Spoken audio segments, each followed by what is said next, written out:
ఇక్కడ ఏదైనా ఉంటే పిలుస్తాం సార్. ఇంకా కొంతమంది ఉన్నారు చూడు, ఖాళీ చేపియండి.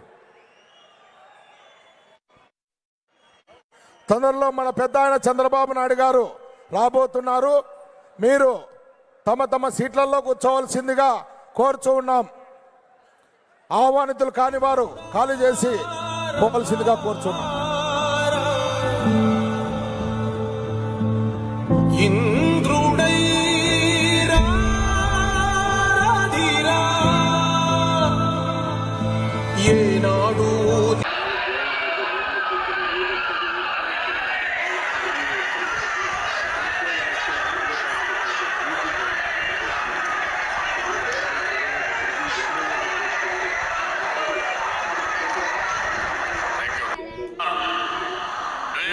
మన మహానాడు అవుతుంది. మహానాడు అయిన తర్వాత మీ అందరూ కూడా యోగా ప్రాక్టీస్ చేయబోతున్నారు. ఏ విధంగా చేయాలో కూడా సింపుల్ గా చెప్తాను.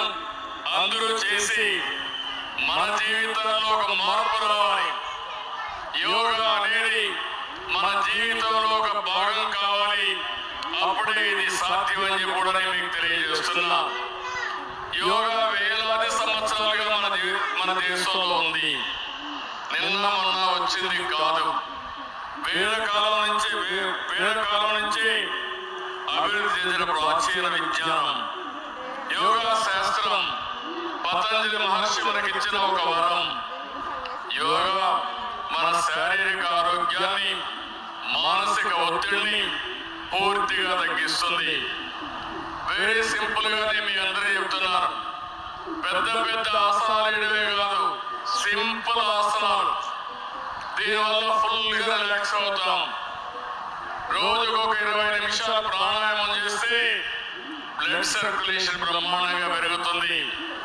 మీరు ఎప్పుడైనా ఫెట్టిక్ వస్తే 5 నిమిషాలు కళ్ళు మూసుకొని మెడిటేషన్ చేస్తే మీలో ఎక్కడా లేని శక్తి వస్తుంది. అదే యోగా. వెరీ సింపుల్ అని చెప్పి కూడా నేను మీకు తెలియజేస్తున్నా. అయితే దీన్ని నరేంద్ర మోడీ గారు 2014లో ఐక్యరాజ్య సమితిలో యోగా ప్రాముఖ్యత చెప్పారు. వారి చొరవతో ప్రపంచం మొత్తం అంతర్జాతీయ యోగా దినోత్సవాన్ని జూన్ 27 తారీఖు చేసే విధంగా ప్రమోట్ చేశారు, యాక్సెప్ట్ చేశారు, అనౌన్స్ చేశారు.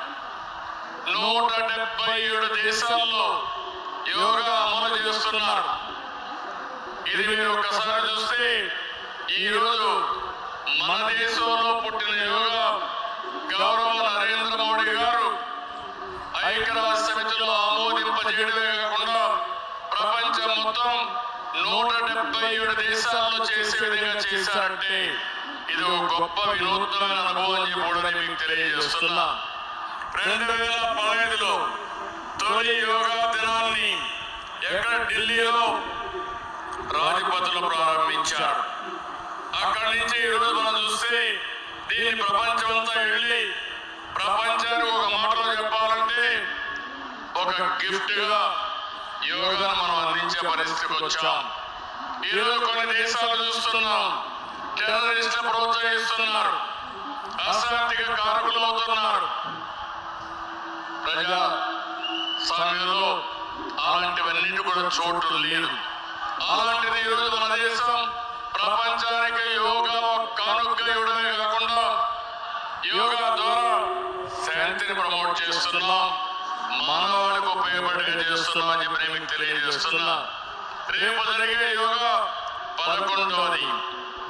ఈరోజు దీన్ని అమెరికా, యూరోప్, ఆస్ట్రేలియా అన్ని డెవలప్డ్ దేశాల్లో కూడా, అభివృద్ధి చెందిన దేశాల్లో కూడా యోగా అనేది వాళ్ళ జీవితాల్లో ఒక భాగంగా తయారైంది.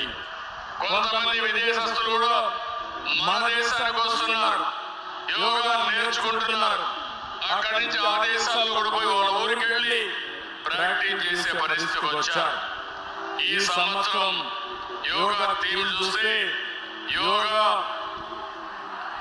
One earth one health. ఈ థీమ్తో yoga for one earth one